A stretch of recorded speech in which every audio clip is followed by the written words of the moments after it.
Hello and welcome back to Otter Talk, episode number 12. We're going to cover the week of February 18th to February 24th.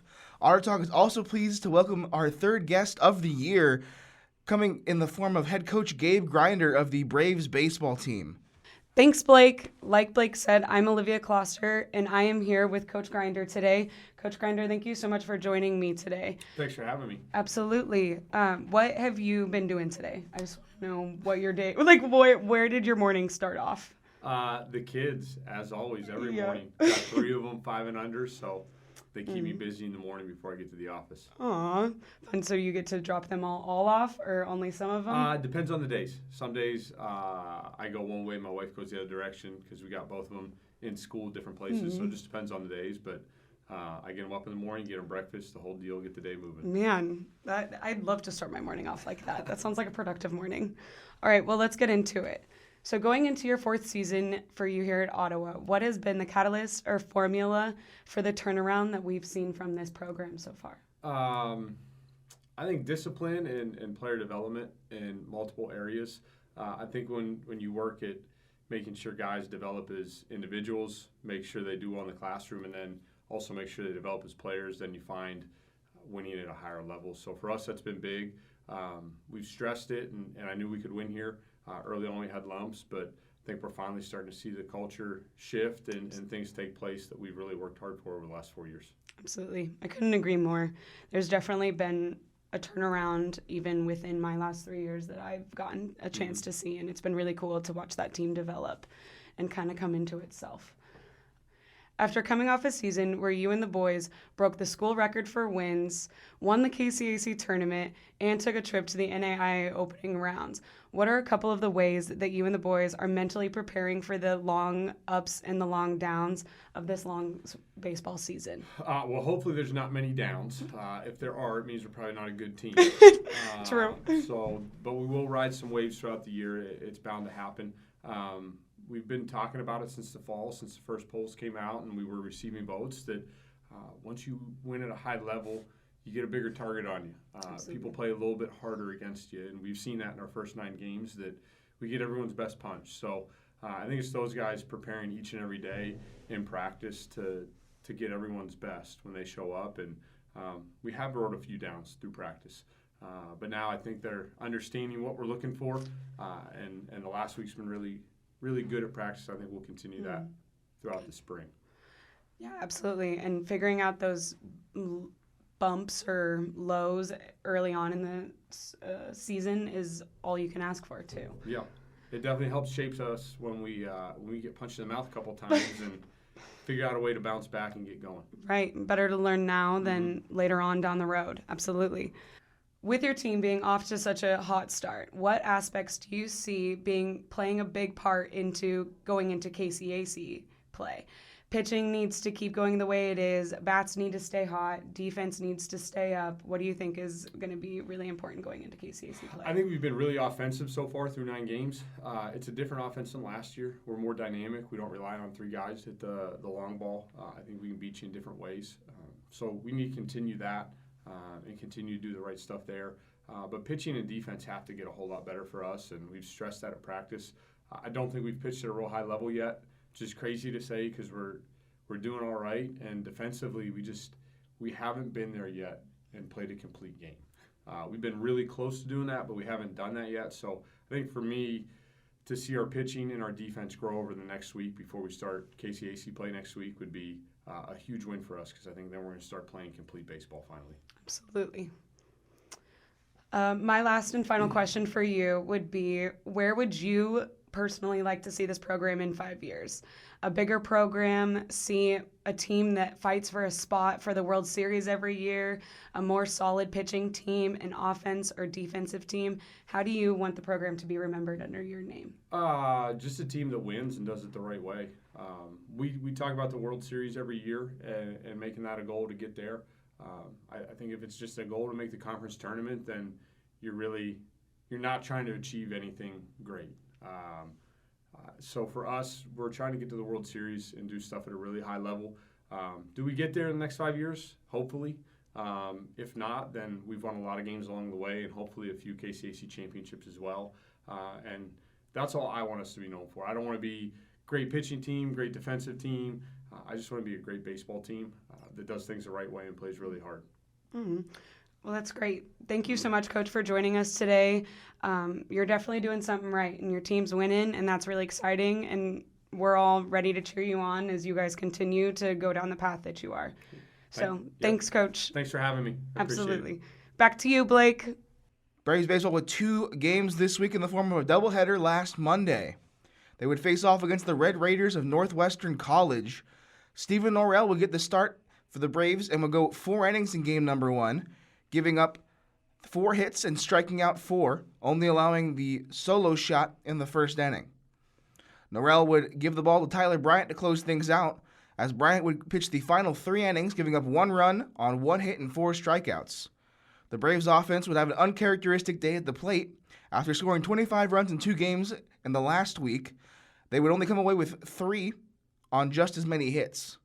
Holland Bone and Connor Jeffers would be the only Braves to finish with RBIs, with Jeffers homering to deep dead center in the 4th inning.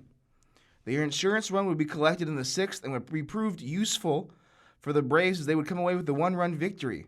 Bryant would collect his 2nd win of the season as the Braves came in on top 3-2. Game number 2 would be more offense forward than the first, with 13 runs being scored between the 2 teams. The game would go back and forth with both teams having control of the lead. 2 home runs would push the Red Raiders to tie the game before grabbing the lead in the top half of the 7th.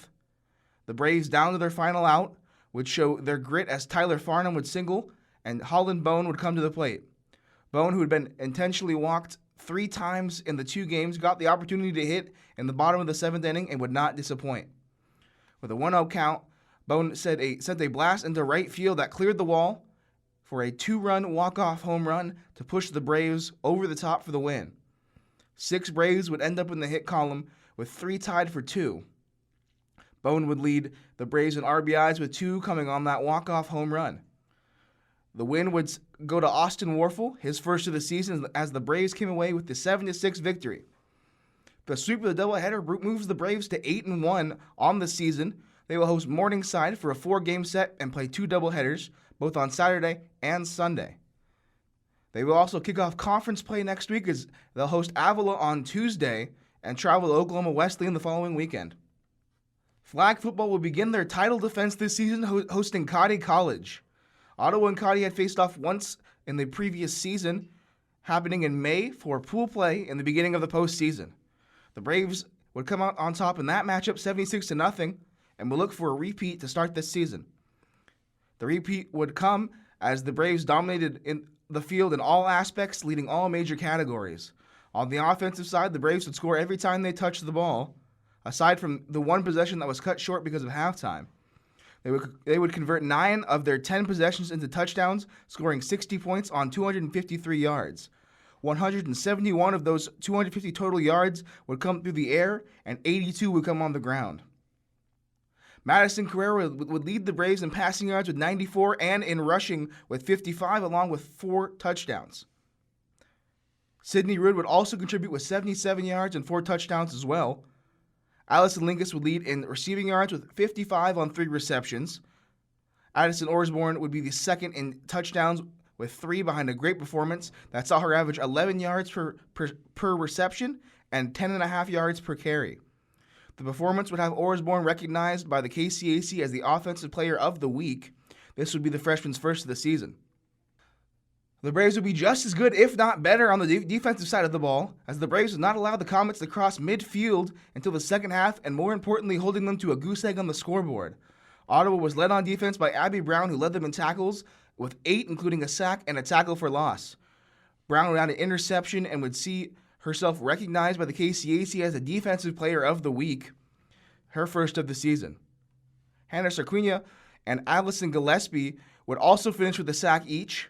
Sarquina would also finish with 7 tackles, and Gillespie would lead the Braves with tackles for loss with 2. Farah Malouf nabbed an interception as well as pushing Ottawa's number to 2.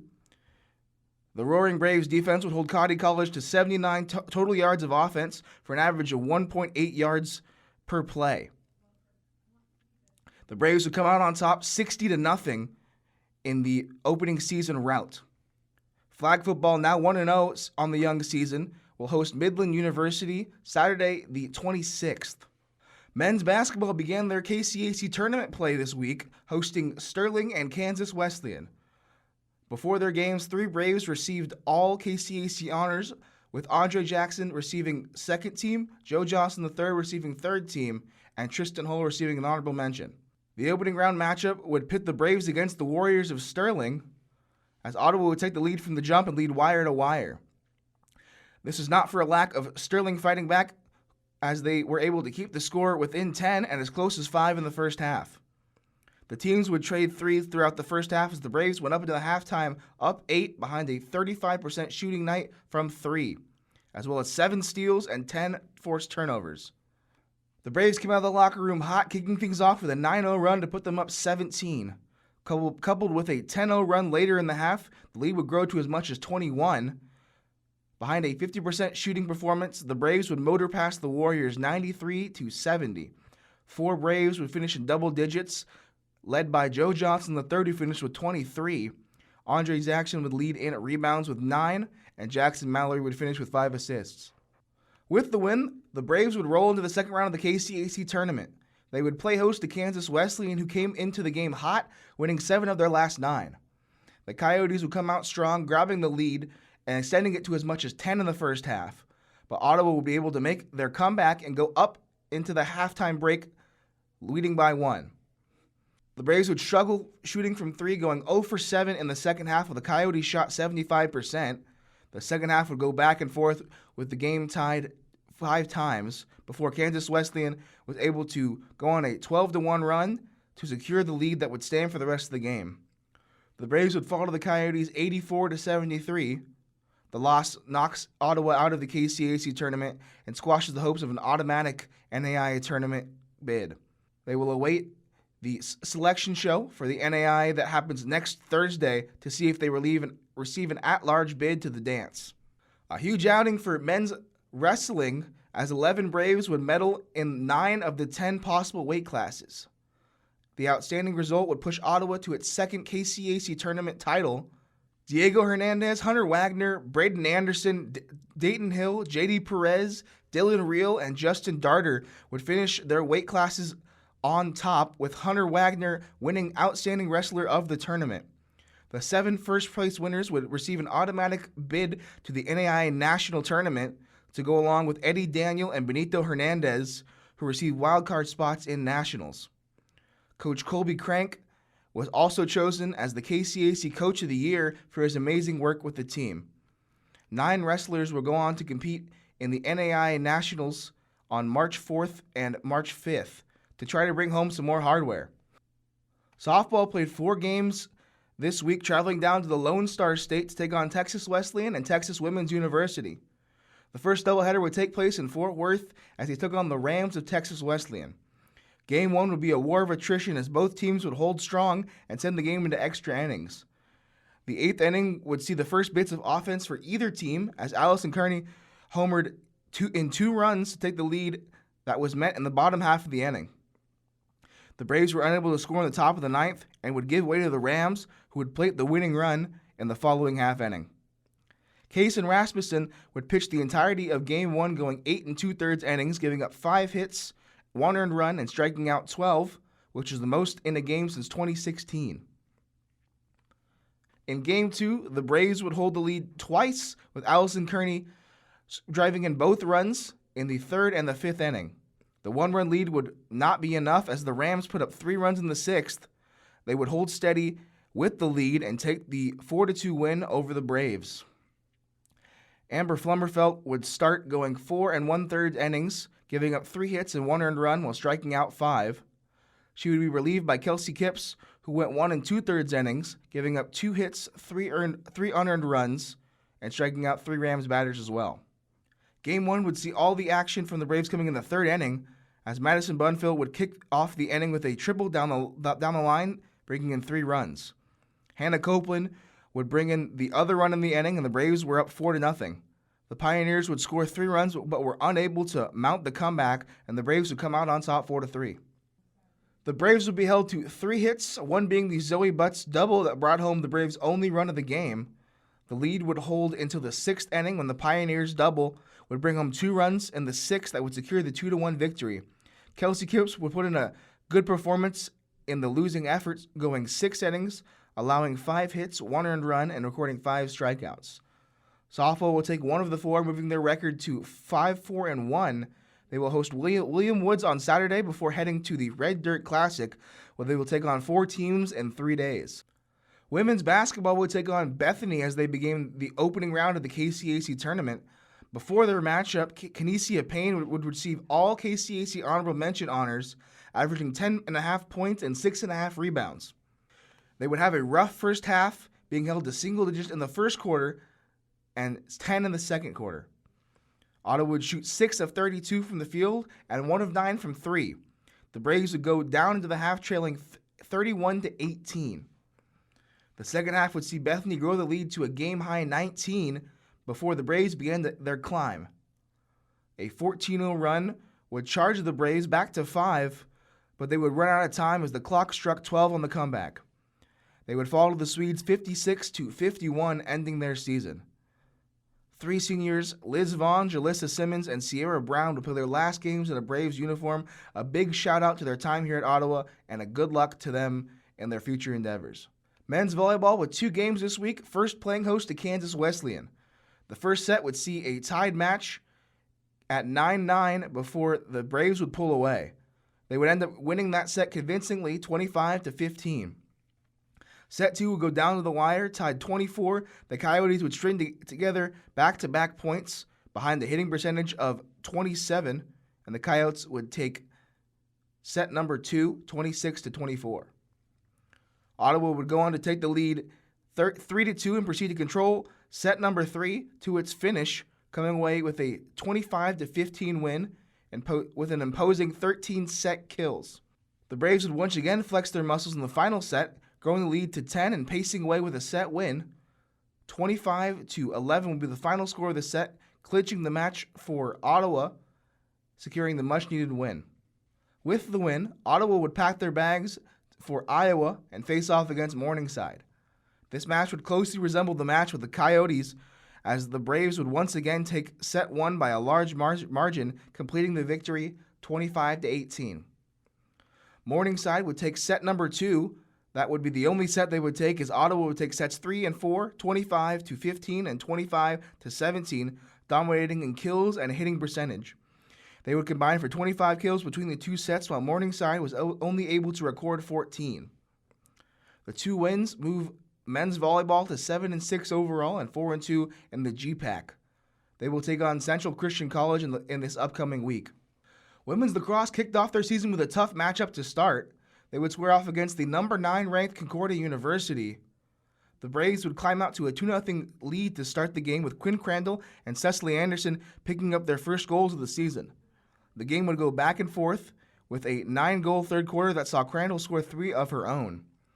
The game will be tied at 9 midway through the fourth quarter before the Braves rattled off 4 unanswered goals to come out with their first win against a top 10 opponent in program history. Quinn Crandall would finish with 6 goals and 2 assists to lead the Braves. 2 other Braves would finish with hat tricks of their own as they came away with the huge 13-9 victory. Women's lacrosse, now 1-0, will head to Iowa on Wednesday to play William Penn University. Men's bowling competed in the Hoosier Classic this last weekend. Men's bowling finishing 53 out of 78 teams. Men's bowling will head to the conference tournament on Saturday, February 26th. Women's bowling finished 21st out of 65 teams in the Hoosier Classic. They will go on to the GPAC and KCAC conference tournament on Saturday, February 26th. That's going to wrap up episode number 12 of Otter Talk. Third guest of the year coming in the form of Coach Gabe Grinder of the baseball team. A big thank you for Coach Grinder coming on and being a great interview. With a couple of teams starting their season, make sure we go out and support our Braves. Please like and share this video. From everyone behind the camera, thank you for tuning in. I'm Blake Griffin, signing off.